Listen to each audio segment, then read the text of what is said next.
Back again, reading Kenna Ford. In the last chapter, Kenna had just started second grade and absolutely loved it. There were some certain things that she really liked. Can you remember what they were? Go back to the last one if you need to remind yourself. She talked to Eric afterwards that night, and Eric liked his class too and said some things that he really liked about his class, but didn't really sound like he meant it. I wonder if he was telling the truth. Let's see what happens next. Wednesday, September 1st, next day of school, at 10:30 a.m. Oh, must be journal writing time. This morning we wrote our names and birthdays on a paper birthday cakes. Then we got to color birthday cakes using any color we wanted. My birthday is February 9th. My mom calls me her Valentine because I was born very close to Valentine's Day.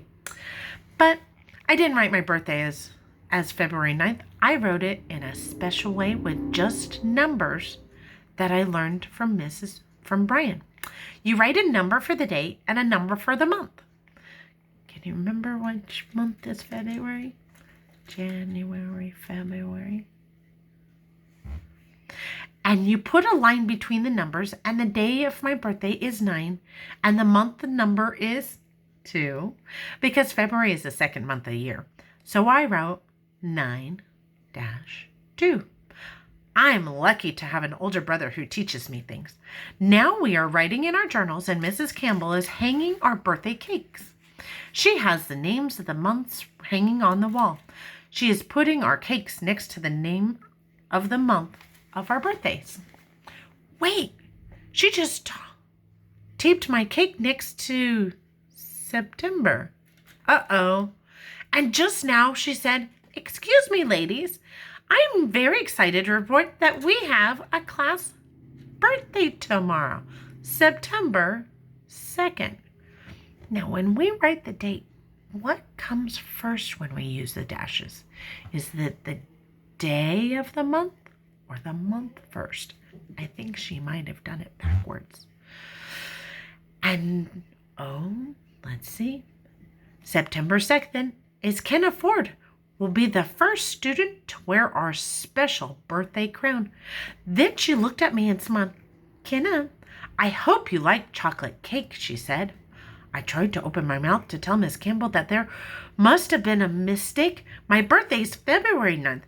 But I thought about the birthday crown and thought about the cake. I love birthday cake almost as much as I love pudding. Pie.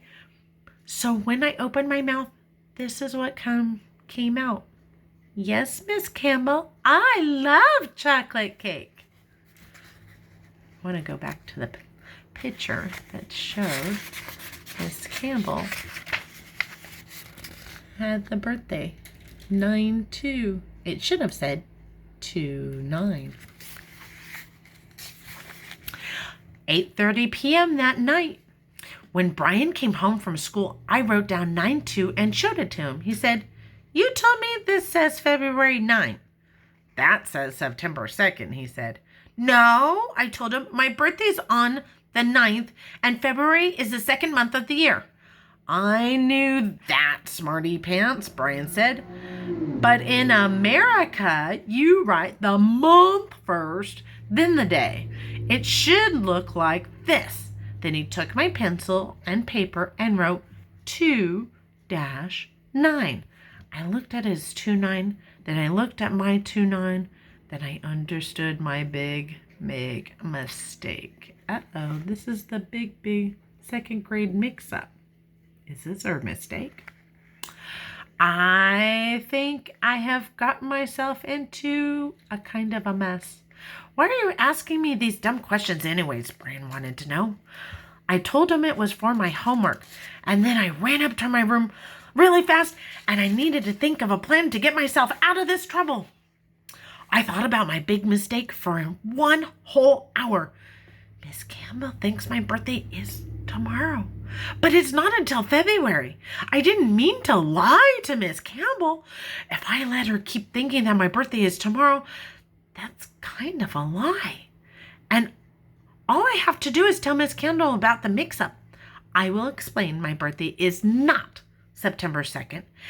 And if she asks why I didn't tell her before she made a chocolate cake, then I could just tell her that I got confused. I thought about this plan to tell her the truth. Then I came up with another plan. I'll just pretend to be sick tomorrow. Thursday, September 2nd at 10:30 a.m. Journaling time again. Last night, I coughed a little bit when Mom tucked me in, just so that I might think that it was coming down with something. Then this morning, when she woke me up, I coughed really, really loud. Mom pretended she didn't hear me. When she turned the lights on, I said, "Could you turn those off? My head is pounding." She said that my breakfast was ready. I guess she wasn't getting the hint that I was trying to be sick. So I said, "I feel just plain awful. I think I have the flu. I can't go to school today." I waited for my mom to say, "I'm sorry, Valentine. Where does it hurt? I'll make you some chicken soup." But she didn't. Instead, she said, "Kenna, I don't have time for you to be sick all week. If you're really sick, I will take you to the doctor for some shots. Then you will feel better right away. It's probably nothing a few needles can fix." She looked like she really meant it about the needles. Lying to the teacher was really bad, but getting stuck with needles when I wasn't sick seemed even worse. I got up and put on my school clothes right away. I decided to think of a new plan. Then Mom was walking me to the school. She kept looking at me kind of funny.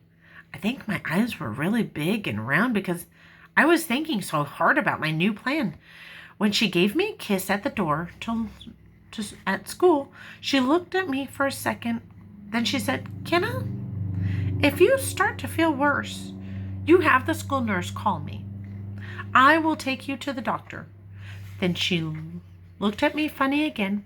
I just nodded with my eyes still big and round. I wanted to shout, "Help! It's not my birthday!" But I just said, "Okay, bye, Mommy." My new plan was going to be the same as my first plan, to tell Miss Campbell the truth. But when I got to my classroom, Miss Campbell had a birthday crown sitting on my desk. It was purple with silver sparkles, and it said "Birthday Girl" in big silver letters. Here we go. That's Kenna and her mommy. Her mom is dropping her off at school. This crown was really cool.